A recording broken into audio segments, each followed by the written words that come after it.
Você já fez isso? Do alarme tocar e você colocar 5 minutinhos no soneca? Ou então você ia começar, tava decidida a começar aquela tarefa importante. Ah, mas deixa eu dar uma olhadinha no Instagram antes. Ou se não, você se diz, hoje, amanhã eu começo a academia, amanhã é segunda-feira, eu vou começar e nada aconteceu de diferente. Se isso já aconteceu com você, deixa eu te contar. Você não é preguiçosa, você não tem falta de disciplina, você está apenas negociando com a tua mente. E eu vou te contar um segredo.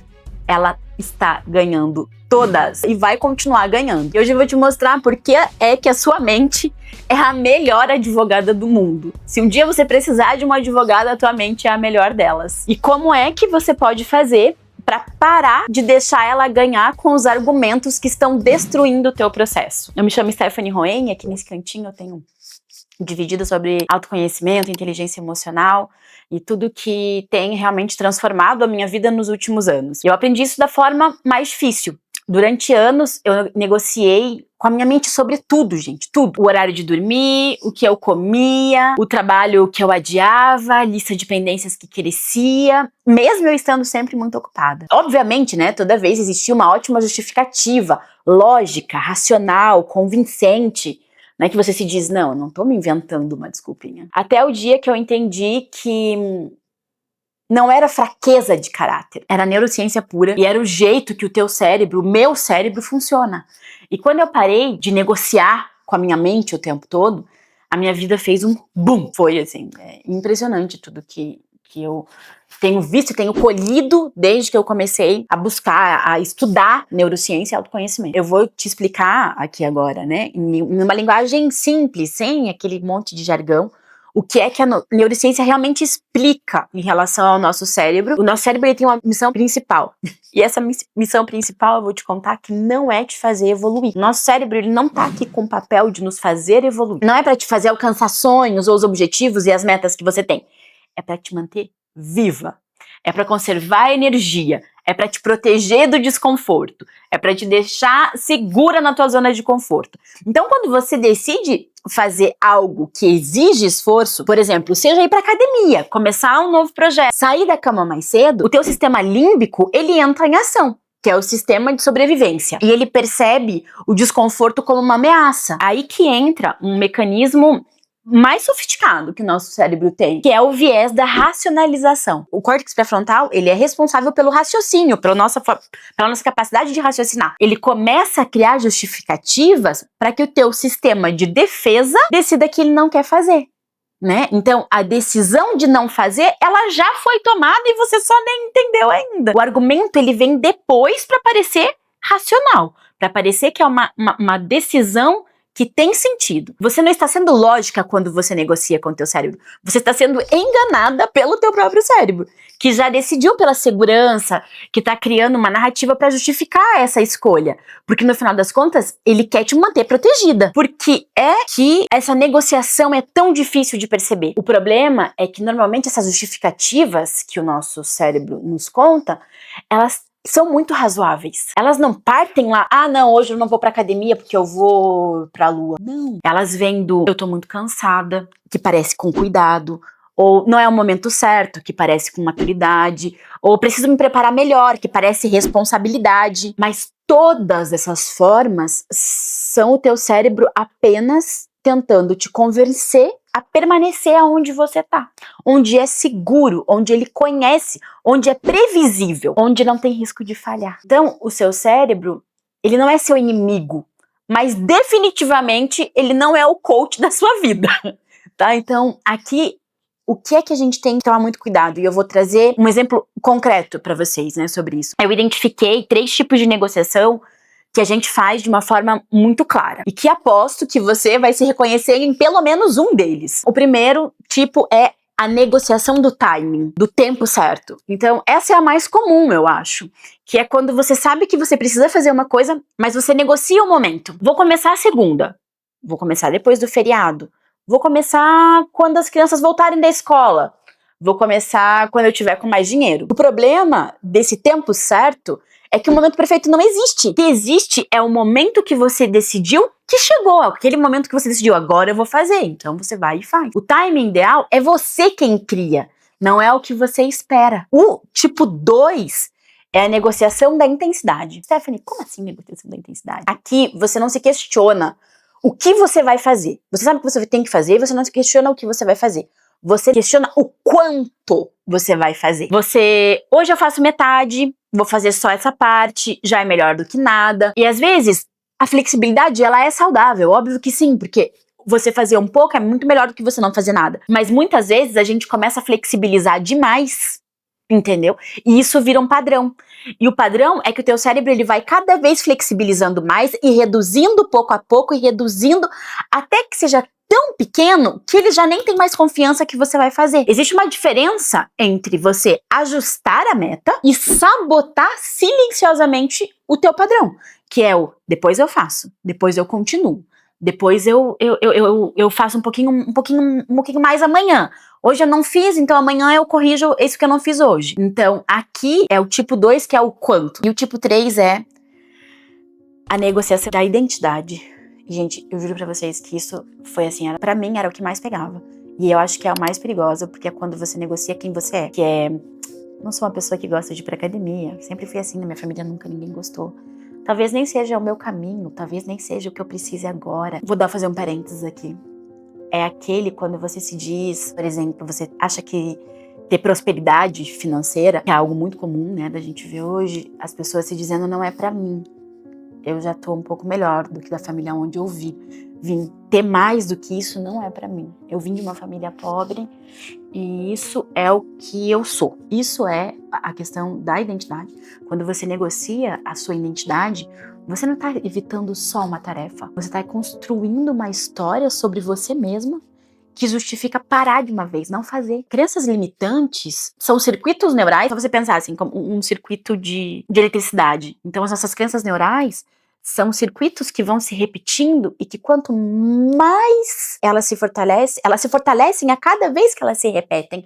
Então, quanto mais você se repete pra você, eu não sou bonita, eu não sou uma pessoa capaz, eu não sou...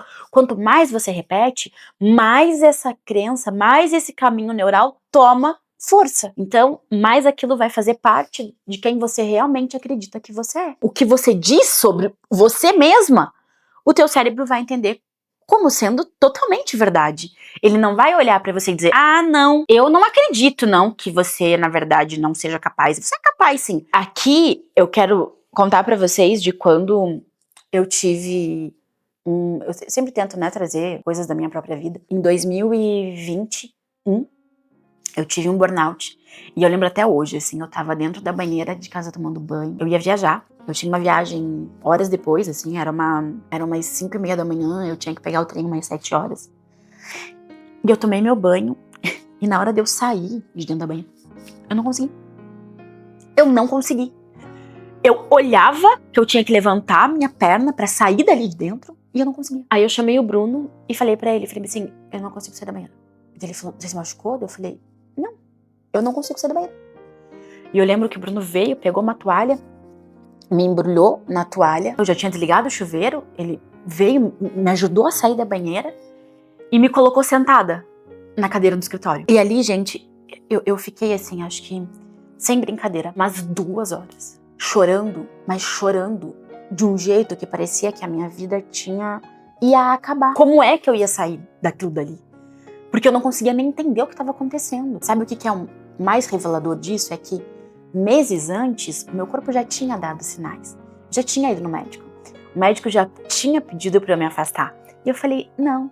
Eu não quero. Eu recusei o remédio. Eu negociei, eu falei que na verdade talvez eu só estava muito cansada, mas eu estava muito perto de tirar férias. Falei que estava tudo bem, que isso ia passar, que não precisava, que eu ia melhorar, que nem era tanto assim, tinha sido só uma reunião, uma semana muito difícil no trabalho. A minha mente, ela teve ótimos argumentos pra me dizer que tava tudo bem. Você não pode parar agora, tem muita coisa importante acontecendo. Afastamento é pra quem é fraco. Você já passou por coisa pior na tua vida? A minha mente negociou comigo até o meu corpo não negociar mais, até o meu corpo falar, não, calma aí. Você continua aguentando, eu não aguento mais. Porque ele tinha um recado que ele já vinha dando pra ela e ela se recusava a ouvir. Eu aprendi aqui que a minha mente não para de negociar porque você pediu. Ela para quando você decide não ouvi mais os argumentos dela. O padrão que eu tive desde cedo, e quando eu fui fundo, né, fui entender realmente esse padrão mais tarde, eu percebi que não era algo tão novo assim. Desde criança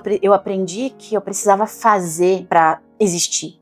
O valor que eu tinha estava no que eu fazia. Parar significava não ser suficiente. Então a minha mente, ela criou um sistema perfeito.